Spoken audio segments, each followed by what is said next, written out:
अस्सलाम वालेकुम, मैं हूं किरण नाज। आप देख रहे हैं यूट्यूब पर द किरण नाज शो। बहुत बहुत शुक्रगुजार हूं आपकी कि आपने मेरे चैनल के लिए वक्त निकाला। अगर अभी तक आपने चैनल को सब्सक्राइब नहीं किया है तो छोटी सी गुजारिश है कि चैनल को जरूर सब्सक्राइब कर लीजिए। तकलीफ दे वाकये की बात करने जा रही हूँ जो हैदराबाद में पेश आया है। ऐसा दिल दहला देने वाला वाकया जो किसी भी माँ, किसी भी बेटी, किसी भी शौहर, किसी भी भाई बाप, सबके लिए ये अजियतनाक वाकया है, तकलीफ दे वाकया है। हर दिल रखने वाले, रिश्तों का एहसास करने वाले शख्स के लिए ये तकलीफ दे वाकया है। मेरा बस नहीं चल रहा कि मैं इस वाकये पर उस शख्स के साथ, उस बदबख्त बेगैरत शख्स के साथ क्या कर दूं। बस अल्लाह से दुआ है कि अल्लाह ताला कुर्रतुल-ऐन को इंसाफ दिलाए। अब जो मैं आपको बताने जा रही हूँ जरा गौर से सुनिएगा। बहुत तकलीफ दे कहानी है, बहुत तकलीफ दे ये वाकया है जो मेरे सामने आया है। एक लड़की जो शादी होकर उमर मेमन के घर पे गई। 10 साल हो गए इनकी शादी को। 10 साल में वो क्या क्या इस बच्ची के साथ, इस लड़की के साथ करता रहा। 4 बच्चों की माँ ये बन गई और 4 बच्चों की माँ बन जाने के बाद भी उसके साथ वही हरकतें होती रहीं, वही सब कुछ होता रहा कि एक दिन वो मर गई। अब जरा सुनिएगा कि जो कुछ मैं आपको बताने जा रही हूं, इस बात का एहसास करते हुए सुनिएगा और इस बात को सोचते हुए सुनिएगा कि ये जो बातें मैं आपको बता रही हूं ये मुझे किसी और ने नहीं बताई, मैंने कहीं से पढ़ी नहीं है, मैंने किसी पुलिस वाले से नहीं पूछा है, मैंने कहीं ये किसी खबरनामे में नहीं सुना है, बल्कि ये एक मासूम सी 7 साल की उसी औरत की जो इस दुनिया से जा चुकी, तशद्दुद का शिकार होकर मर चुकी, उस औरत की 7 साल की मासूम सी बेटी अपनी माँ के मर जाने का, अपनी माँ की अजियतनाक मौत का वावेला जो कर रही है, जो मातम कर रही है, जिस तरह से वो अपनी माँ के मरने की कहानी सुना रही है, बता रही है, वो दिल फट जाने वाली गुफ्तगू है, वो दिल फट जाने वाली बातें हैं। सुनिए जरा क्या हुआ है। एक औरत जिसको हॉस्पिटल लाया गया, उसके शौहर जो कि उमर मेमन जिसका नाम है, वो हॉस्पिटल लेकर आया और डॉक्टर्स को जब उसने दिखाने की कोशिश की तो डॉक्टर्स ने देखा और डॉक्टर्स को पता चला कि ये तो औरत 2 घंटे पहले ही मर चुकी है, जिसको उसका शौहर 2 घंटे के बाद हॉस्पिटल लेकर आया है। वहां पर पुलिस वालों ने, वहां पर हॉस्पिटल वाले मशकूक हुए और उन्होंने पुलिस को खबर दी। पुलिस को खबर देने के बाद उस शख्स को अरेस्ट करने की कोशिश की गई। उसके बाद इस कहानी में मजीद पता चलता रहा कि ये हुआ क्या है। ये खातून, एक 30-35 साल की इस खातून के साथ क्या क्या गया है। कुर्रतुल-ऐन बुलेदी इसकी बेटी बताती है, बेटी 7 साल की बेटी जहरा, वो बताती है कि बाबा घर पर आए, शरबत पी रहे थे। अब वो जो बच्ची, जो एक 7 साल की बच्ची है ना, उसको नहीं पता होता कि वो शरबत जो उसका बाप, उसका गलीज बाप, जिसको बाप जैसा खूबसूरत नाम देना भी मेरी नजर में जुर्म है। ऐसे गलीज आदमी को बाप कहना, ऐसे गलीज आदमी को शौहर कहना, कि शौहर तो मुहाफिज होता है, बाप तो मुहाफिज होता है। बाप का साया हो तो किसी और साये की जरूरत नहीं पड़ती। अल्लाह रब्बुल जलाल ने औरत के लिए सबसे मुकद्दस रिश्ता, सबसे खूबसूरत रिश्ता जो है वो शौहर का रखा है, उसका साहिबान बनाया है। लेकिन ये बदबख्त उमर मेमन, ये आता था घर पर। बेटी कहती है कि बाबा के पास शरबत था, बाबा शरबत पी रहे थे, मम्मा के ऊपर शरबत फेंक रहे थे, जो शरबत की बोतल है उससे मम्मा को मार रहे थे और इतना मार रहे थे, इतना मार रहे थे कि मम्मा को सर्दी लगना शुरू हो गई। जब बहुत मारा, बहुत मारा, बहुत मारा, मम्मा को इतनी सर्दी लगी तो बाबा ने, जो बाबा के पास बाबा की शरबत की बर्फ पड़ी हुई थी, आइस, वो मम्मा के फेस पे लगाई। मम्मा को सर्दी लगने लगी तो बाबा ने एसी को और तेज कर दिया ताकि मम्मा को और सर्दी लगे। मम्मा को दर्द हो रहा था, मम्मा को तकलीफ हो रही थी। बाबा ने मम्मा को बेड पे लगा दिया, बेड के कोने पे लगा दिया। यानी आप समझ रहे हैं कि कोई 7 साल की बच्ची, उसके पास इतनी वोकैबुलरी नहीं हो सकती कि वो वाकई को मुकम्मल तौर पर बयान, उसकी नजाकत के साथ बयान कर सके। वो जो बेड के कोने पर लगाने की बात कर रही है, वो ये बता रही है कि उसके बाप ने उसकी माँ को बालों से पकड़कर किस तरह से बेड के कोने के ऊपर दे मारा। सोचिए, उसकी आंख की हड्डी टूट गई, उसकी जबड़ा, मुंह का जबड़ा टूट गया, उसकी नाक की हड्डी टूट गई, उसकी मुख्तलिफ हड्डियां टूटी हुई थी जब वो हॉस्पिटल में डॉक्टर्स के पास पहुंची है मरी हुई हालत में। तशद्दुद ज़दा थी। डॉक्टर्स ने बताया कि इसके ऊपर मुसलसल तशद्दुद होता रहा है जिसकी वजह से इसकी मौत हुई है। वो मासूम सी बच्ची बता रही है कि बाबा ने मम्मा को नेक से पकड़ा, नेक से यूं करके पकड़ा हुआ था। जब इस बदबख्त गलीज शख्स का नशा थोड़ा सा हिरन हुआ है, थोड़ा सा नशा उतरा है, तो उसको ये एहसास हुआ कि शायद ज्यादा पीट लिया है, शायद आज ज्यादा डोज दे दिया, शायद आज अपनी बीवी को ज्यादा मार दिया है, तो डॉक्टर के पास लेके जाएं। और आप जानते हैं कि डॉक्टर्स बता रहे हैं कि जब वो हॉस्पिटल लेकर आए हैं लाश को, तो उसके कपड़े तब्दील थे।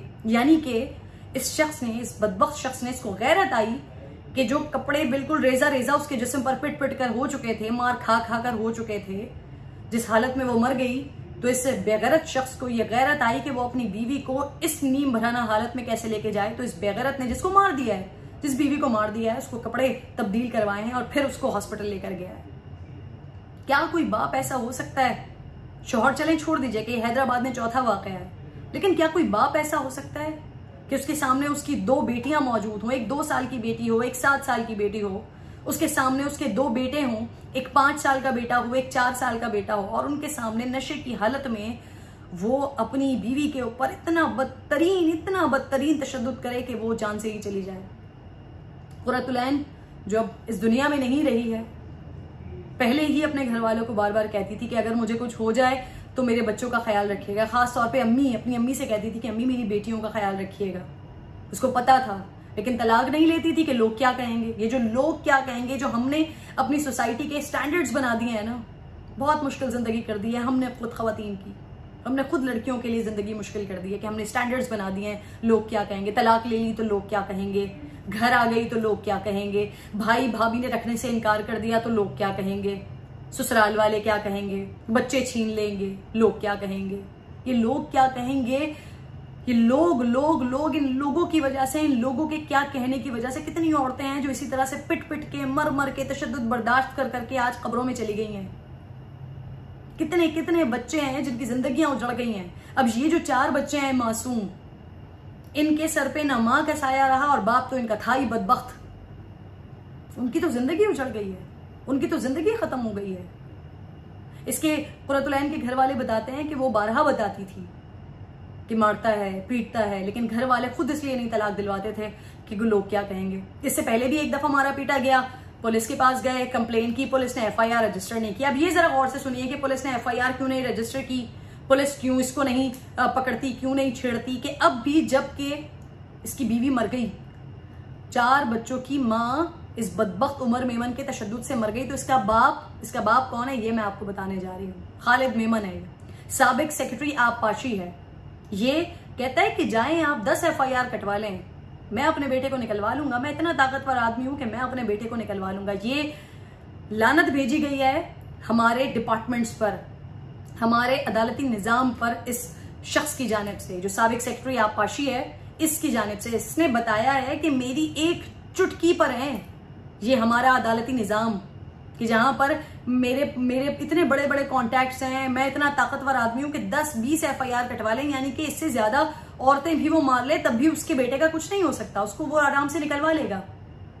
ये शख्स इतना क्रिमिनल माइंड, इतना बदतरीन, इतना बेगैरत ये शख्स कि जब इसकी बीवी नाराज होकर अपने घर चले जाया करती थी, ये बेचारी, मैं तो कहती हूँ एक ऐसी औरत जो पिटती रही हो हर वक्त, जिसको शराब की बोतलों से मारा जाता हो, नशे में धुत होकर बच्चों के सामने जो औरत पिटती, वो नाराज होकर बेचारी क्या जाती होगी, वो तो अपनी जिंदगी बचाने के लिए कुछ दिनों के लिए चली जाती होगी, फिर वापस आ जाती होगी अपने बच्चों के पास।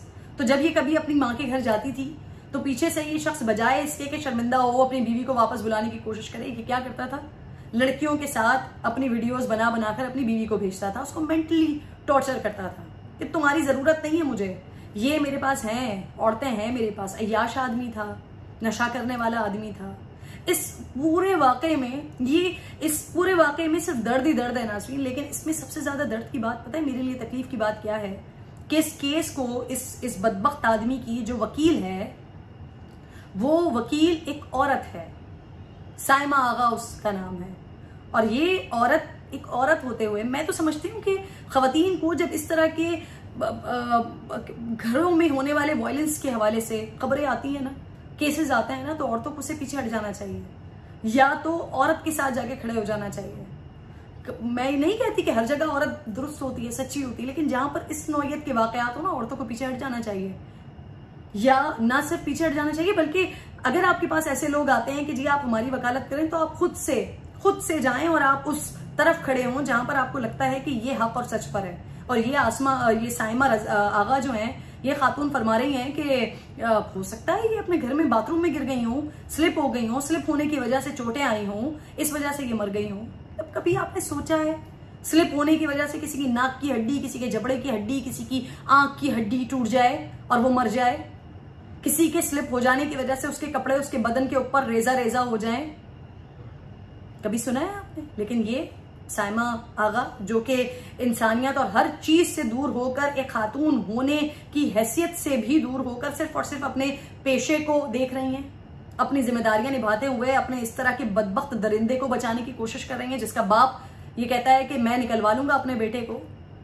मेरी तो तमाम आला हुकाम से, तमाम इदारों से ये गुजारिश होगी, ये अपील होगी और ये मुतालबा होगा कि प्लीज ये उमर मेमन जैसा आदमी, जिसका बाप इस वक्त ये दावा कर रहा है कि मैं अपने बेटे को निकाल लूंगा, जो कि खुद एतराफ कर चुका है, जो कि पुलिस इन्वेस्टिगेट ये कर चुकी है कि सारी रात ये मामला होता रहा, सारी रात वो बच्ची पिटती रही, वो लड़की पिटती रही अपने 4 बच्चों के सामने, जिसमें से 2 बच्चे जो हैं वो इस वक्त ऐसी सिचुएशन में ही नहीं है कि वो बात कर सकें। जहरा जो बच्ची मेरे प्रोग्राम में आई थी, वो इस तरह से बात कर रही थी कि महसूस हो रहा था कि आज भी अभी भी उसकी आंखों के सामने ये सारा वाकया है, वो उस वाकये को देखते हुए ये सारी बात कर रही है, इतने खौफ में है वो बच्ची। तो मैं तो मुतालबा करती हूँ, अपील करती हूँ तमाम इदारों से कि खुदा के लिए इस बदबख्त शख्स के हवाले से नोटिस लें। ये खालिद मेमन जो कि साबिक सेक्रेटरी आबपाशी है, इनकी जो धमकियां ये पुलिस वालों को इस वक्त दे रहे हैं कि मैं अपने बेटे को निकलवा लूंगा, इनके खिलाफ भी नोटिस लें, सख्त से सख्त कार्रवाई करें। जो उसकी बेटी कह रही है ना कि बाबा को ऐसे मारें जैसे उन्होंने मेरी मम्मा को मारा है, तो इदारे इस बेटी की बात सुने, इस बच्ची की बात सुने, वरना ऐसे ही हमारे माशरे में आज कुरतुलैन है, कल कोई और होगी, परसों कोई और होगी।